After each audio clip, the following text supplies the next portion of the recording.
What is going on, everybody? My name is Mike. I am the owner slash breeder of Northern Maryland geckos. On today's episode, we're going to be talking about the Tokay Gecko. I hope to shed some light on this highly misunderstood creature. So hang in there and let's check it out.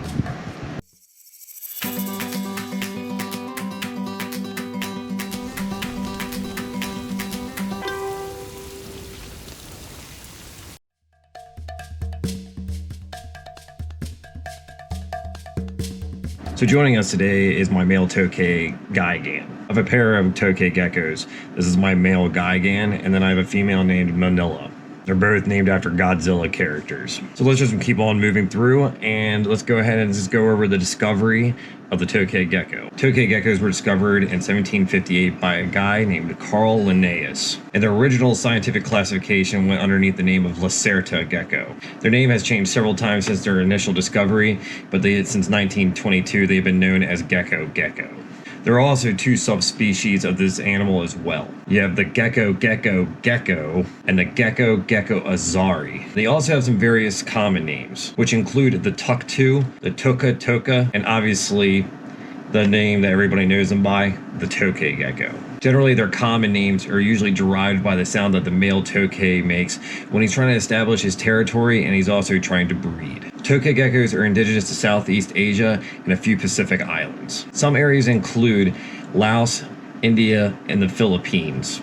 And there's also a breeding population in Florida and Hawaii. Their availability is pretty common when you go to pet expos. Despite how common they are at expos, they're actually not commonly captive bred animals. And that is usually due to their misunderstood demeanor. And they are often considered aggressive animals and do not make good pets. Honestly, after reading that numerous times throughout different articles on the internet, I beg to differ. And hopefully by the end of this video, I could sway you in the other direction, and you'll be able to better understand this beautiful species.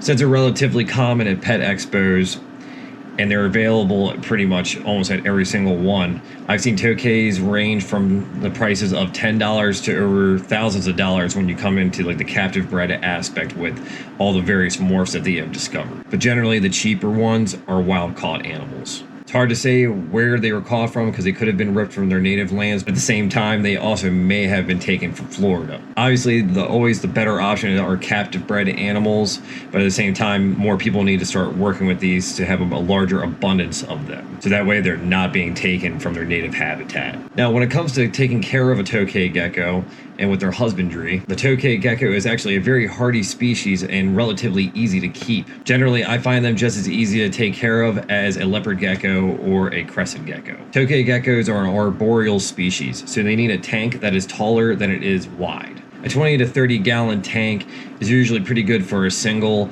or a pair of adult Tokay geckos. As a general rule of thumb, you do have to honor the Tokay gecko's social codes. Never house two males together. You're going to end up with a dead Tokay gecko. Now, you can house up to a trio of Tokay geckos, and that usually is the combination of a male and two females. However, you have to be careful with that as well. Females, especially if they're unrelated, can be very territorial towards each other, and they will defend their home against a female that was just introduced to an already established pair, and you will end up with a dead Tokay gecko. So it's better to choose your animals if you do keep them as a pair, and if you want to have three of them, try to get two females that are related to each other and one male and nothing more. And female Tokay geckos tend to be very competitive with each other.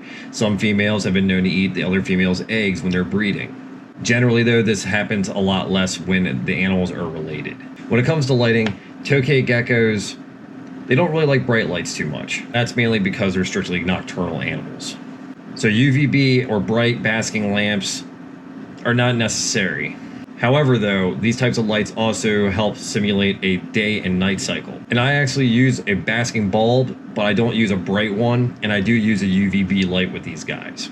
I've been using UVB with these guys for a while, and it seems to really instill some good, healthy behavior. And the reason being that I'm using these lights is because I want to give them a natural day and night cycle, and the UVB, they do expose themselves a little bit to it to help process that vitamin D3 and the calcium. If you keep your Tokays in a well-lit room, a moonlight style bulb that's between 50 and 75 watts can generally create the ideal heat temperatures for their basking area.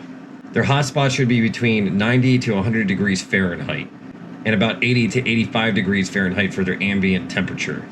When it comes to a night temperature though, they can handle up the temperatures down to about the mid 70s. I cannot stress enough though that high humidity is essential for this species. You should do a heavy misting in the morning and at night. Since I live in an area that generally during the winter time and stuff like that, it's pretty cold and dry, I have to mist a lot more regularly. However, if you live in places like Florida, you probably won't have to mist as much. But they do seem to thrive well in an ambient humidity of 60% to 80%. In your Tokay Geckos enclosure, make sure you provide plenty of hiding spaces and plenty of plant coverage. They love tube-like structures, so get them lots of tubes. You can set up a bioactive enclosure with these guys, but since these guys like to jump around a lot, I don't highly suggest it because they will destroy pretty much all the plants that you put in there. Now, when it comes to size, these guys get big. They're actually considered the second largest gecko in the world, and that's mainly with the males. On average, these guys in captivity can reach between 11 and 15 inches, but in the wild, some males have been known to reach 16 to 18. Even more. Guy Gan here, he's not fully grown. He's about 9 inches. And I cannot wait for this guy to get big. The next time that you hear somebody say, oh, Tokay Geckos are these horrible, mean, bitey things, just remember that they really are not. They're just a scared animal that you get to try to get their trust. And when you finally do, it's one of the best things. So that pretty much wraps up the video, guys, and that's pretty much all the things that I know about Tokay Geckos, and I'm still learning more. The bottom line, even the people that know a lot about reptiles don't know everything, and it's always a learning process. Thank you for tuning in. Do me a favor and hit the subscribe button below and also the bell notification so that way you get notified of the next time I post a video. And I appreciate you guys taking the time to watch this video. Hopefully it gave you the enlightenment that I was trying to convey, and just take it easy.